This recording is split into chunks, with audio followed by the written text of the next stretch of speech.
Once again, you're listening to The Album Show, and this week we are featuring an amazing album, actually. We've been listening to this quite a lot lately, called The Maiden of Stone Henge by Michael Brant DeMaria, and Michael joins me now with the advent of this new album. Michael, this is superb. Well done. Thank you so much, Steve. It's wonderful to be with you, and in particular, you guys being in Britain and having the opportunity to share. I have to admit, when I was sharing this, I feel when hearing people from England, actually, whether or not they respond to it well, I've been really excited that you really enjoyed it. So I'm thrilled to be on the show and thrilled to be talking about the Maiden of Stone Henge with you. Yes, it was the subject matter because Stonehenge literally is about an hour and a half away from where Chrissie and I live. So, yeah. It's a real... I mean, we actually go down there every so often as well, don't we? We did. We went there a couple of months ago. Oh, that's wonderful. I was there last in 2002, and it just made a tremendous impact on me. And it was really the beginning of me co-writing the play, and then, of course, composing the music to go with it over the last 4 years.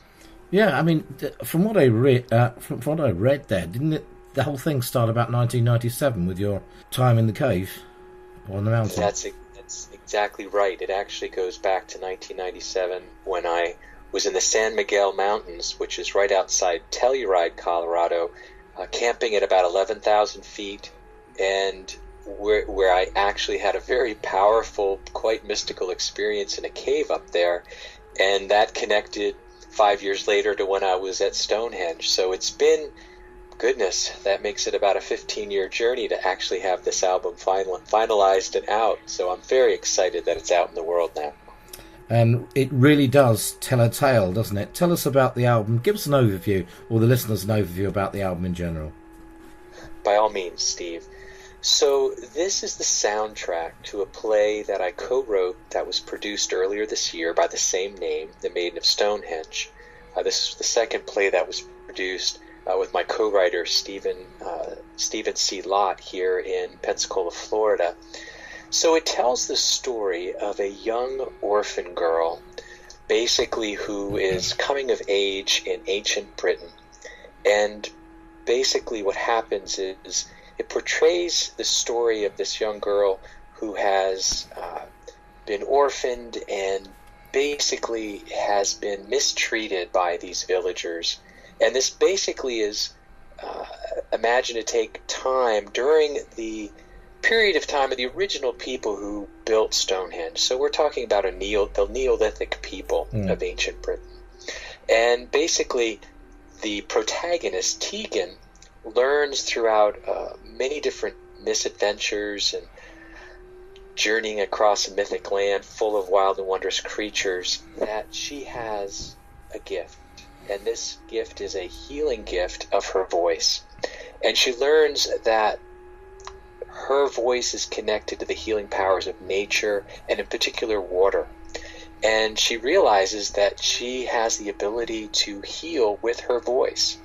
And it's really quite moving as she journeys across the land and finally finds herself at the Circle of Stones, and where it's imagined that she might actually be sacrificed there and is willing to be sacrificed. She realizes it is not a place of sacrifice at all, but a place of healing, and that they have called her there actually to be a chantress, somebody who can heal and bless others with her enchanting and powerful voice.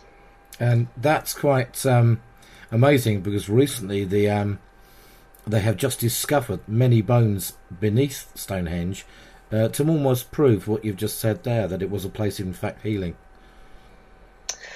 Which is really very exciting, and that really came out as during the time we were writing this, we had felt that, and we spent 3 or 4 years researching everything we could about Stonehenge, and as you know, there's always so much that will be shrouded in mystery. Yeah. But we began to find more and more that there was a tremendous amount of information that was pointing that direction, and most recently, as you said, actually it's being more and more confirmed. So we are thrilled both with the reaction to the play and the album so far.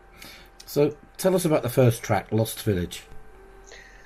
So Lost Village is really, it has a certain melancholy to it, because the idea of the lost village is, this is the village that she's been raised in, where she's actually been treated like a dog. Actually, in the play, they call her dog, and they throw her bones, and she's treated very badly. So the idea of the lost village is the village itself. The people who live in this village are lost. There's not a spiritual center. There is not a sense of compassion or love for each other. And so she, of course, is also lost. So it is certainly this album, compared to some of my Healing Project albums, starts with quite a melancholic tone.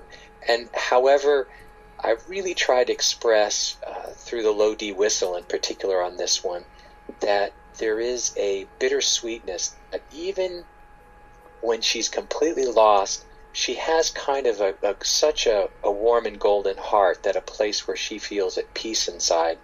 Part of that comes from, she is befriended by a tree sprite, and this is kind of, the villagers see that she may be crazy because she's always talking to this imaginary friend.